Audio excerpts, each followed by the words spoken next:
Tiada manusia yang tidak pernah berdosa ya Tuhan. Justru itu ya Tuhan,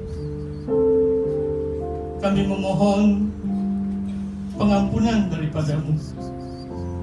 Oleh darah Kristus Engkau telah menyucikan kami ya Tuhan, sehingga kami layak menjadi anak-anak kekasih-Mu. Bahkan Engkau mencurahkan kasih-Mu yang ajaib itu dalam hati kami oleh karunia Roh Kudus yang telah Engkau berikan kepada kami ya Tuhan.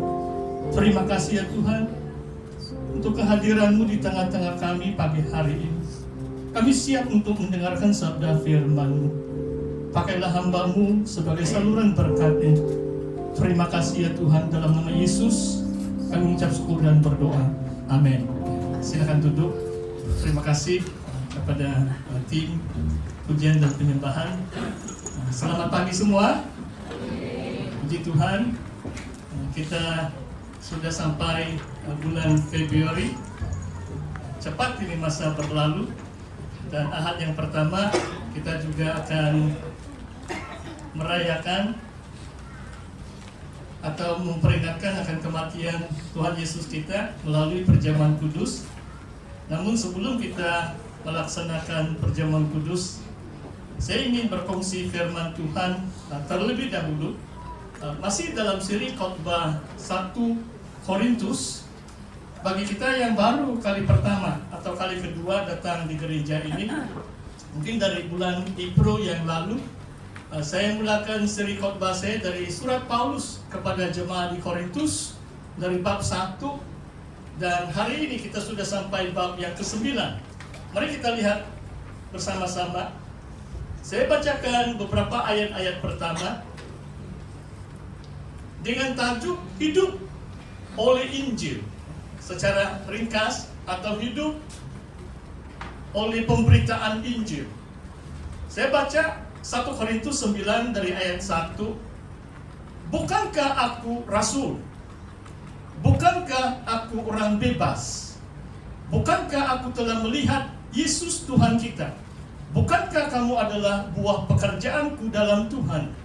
Sekalipun bagi orang lain aku bukanlah rasul, tetapi bagi kamu aku adalah rasul. Sebab hidupmu dalam Tuhan adalah meterai dari kerasulanku. Inilah pembelaanku terhadap mereka yang mengkritik aku. Ayat 3 ini luar biasa juga, karena nampaknya dalam beberapa suratan Paulus dia rasa terpaksa untuk membela dirinya karena banyak pengkritiknya. Tidakkah kami mempunyai hak untuk makan dan minum? Nah, inilah persoalan atau isu paling besar dalam bab ini.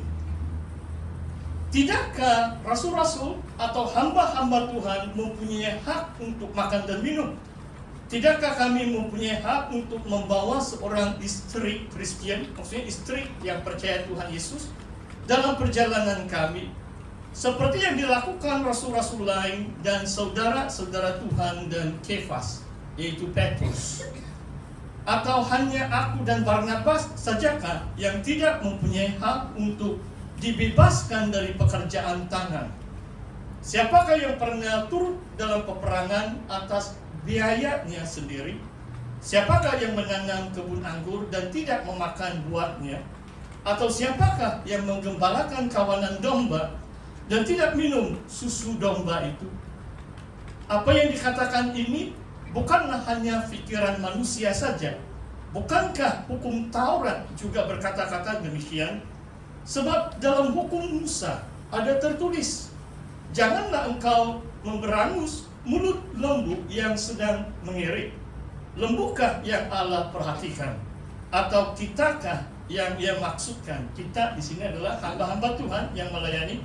Ya, untuk kitalah hal ini ditulis, yaitu pembajak harus membajak dalam pengharapan, dan pengirik harus mengirik dalam pengharapan untuk memperoleh bahagiannya. Minister in hope dalam bahasa Inggris. Jadi jika kami telah menaburkan benih rohani bagi kamu, berlebih-lebihankah kalau kami menuai hasil duniawi daripada kamu? Kalau orang lain mempunyai hak untuk mengharapkan hal itu daripadamu, bukankah kami mempunyai hak yang lebih besar? Tetapi kami tidak mempergunakan hak itu. Sebaliknya kami menanggung segala sesuatu, supaya jangan kami mengadakan rintangan bagi pemberitaan Injil Kristus.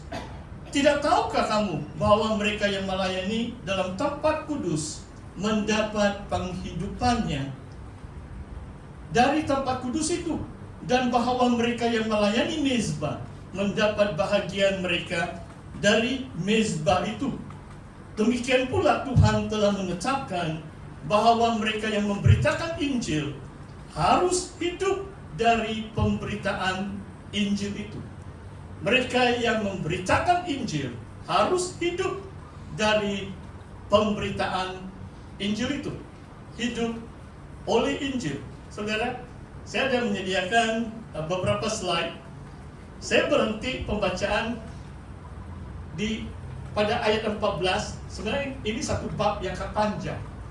Hari ini, minggu yang lalu pun saya sudah beri sedikit warning. Khotbah ini mungkin panjang sedikit, tapi jangan susah. Kita akan lihat juga itu jam. Harap boleh selesai sebelum jam 11 pagi. Haleluya. Saudara, ada 4 tema dalam bab ini. Karena kesuntukan waktu, maksudnya pastor tidak lama lagi berada di sini. Itulah saya khotbah bab demi bab supaya cepat. Dengan harapan bab 11 saya boleh khotbahkan pada 22 Februari yang akan datang ini. Saudara, yang pertama ada 4 tema secara ringkas. Hak menerima uang atau upah untuk pemberitaan Injil, ataupun yang menjadi hamba Tuhan memberitakan firman Tuhan. Dari ayat 1 sampai 14 Paulus membahas itu. Perkara yang kedua, Paulus tidak menggunakan hak tersebut. Kebanyakan kali waktu Paulus menulis surat, dia bekerja dengan tangannya. He was a tent maker. Dia membuat kemah. Mungkin kemah untuk askar tentara Romawi. Jadi teorinya adalah kenapa ibu bapa Paulus merupakan warga Roma atau warga negara bangsa Rom, sedangkan mereka orang Yahudi. Dan Paulus beberapa kali mengaku dia sebagai warga negara Rom di Kisah Rasul. Kemungkinan besar keluarganya pembuat kemah.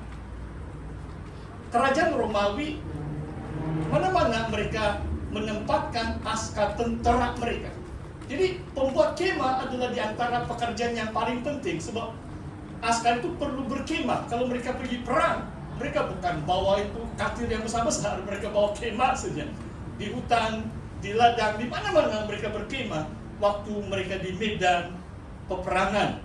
Dan Paulus diajar skill, kemahiran untuk membuat kemah dari orang tuanya. Dan dia juga mendapat warga negara Rom karena berjasa atau berkhidmat kepada kerajaan Romawi.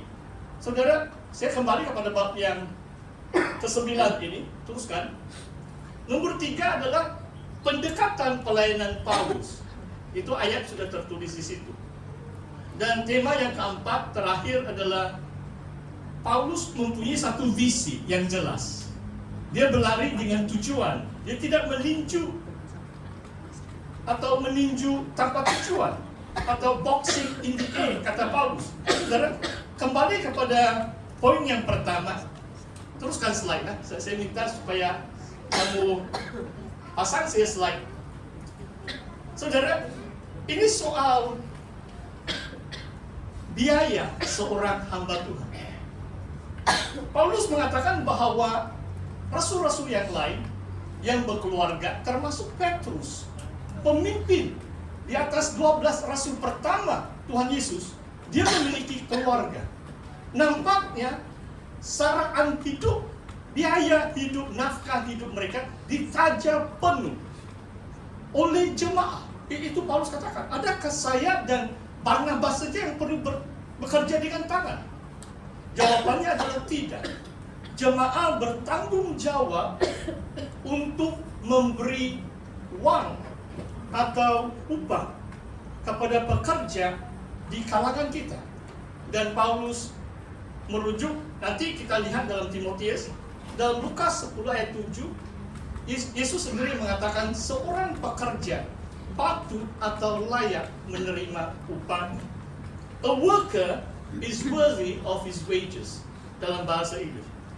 Saudara, kalau kita lihat dalam bahagian Injil Lukas ini, tidak perlu ke sana, pasti hanya cerita saja. Tuhan Yesus mengatakan tentang utusan 2/2 untuk melayani Tuhan, memberitakan Injil. Dan di situ dia mengatakan seorang pekerja layak menerima upahnya.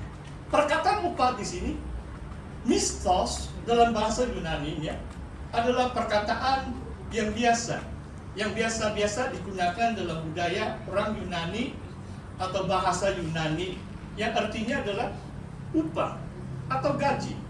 Saudara, dengar ini baik-baik. Sampai hari ini saya baru juga tengok saya punya slip. Saya tidak slip lah, bukan slip gaji. Maksudnya dalam ini transfer ke account saya.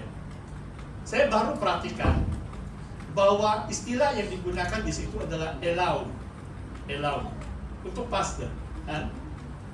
Saudara yang saya kasih dalam Tuhan, tidak salah kamu boleh ganti itu istilah untuk pastor kamu yang akan datang lah, pastor kamu yang baru nanti. Gaji, so perkataan yang sama dalam Yunani. Yang kerja di ladang diberi gaji hari 100 ringgit sehari kalau sekarang, zaman sekarang. Dan yang memberitakan Injil, perkataan Yunani itu sama. Mereka layak menerima upah atau gaji. Jangan kita terlalu rohanikan. Dan pastor cerita sedikit sejarah. Sebab 30 tahun lebih yang lalu, itu isu masih diperbahaskan. Layakkah kita sebut allowance pasti itu gaji? Kalau kita tahu bahasa Yunani-nya, itu tiada masalah. Sebab perkataan yang sama, orang kerja sekuler, bukan melayani Tuhan penuh masa, sama juga itu. Dengan maksud pekerja itu layak menerima upahnya. Kalau orang lain terima gaji, Grab driver, gig ekonomi, atau apa saja kerja kita di luar, itu namanya gaji atau upah. Itu poin pertama, supaya jangan kita segan, jangan kita terlalu rohani, oh pasti itu hanya allowance saja begitu. Saya harap kita paham poin itu. Saudara, yang kedua, bukan saja pastor itu atau hamba Tuhan itu seorang diri. Paulus mengatakan, rasul-rasul lain boleh bawa istri. Maksudnya, keluarganya. Oh, kalau saya pikir, saya tiada keluarga, mungkin keperluan itu tidak begitu banyak kalau seorang diri, kalau masih bujang. Kadang-kadang gereja itu, kalau mereka memohon pastor, mereka minta supaya bujang, sebab kemampuan mereka itu hanya membayar sekadar bujang, sebab mereka tahu kalau pasti itu berkeluarga,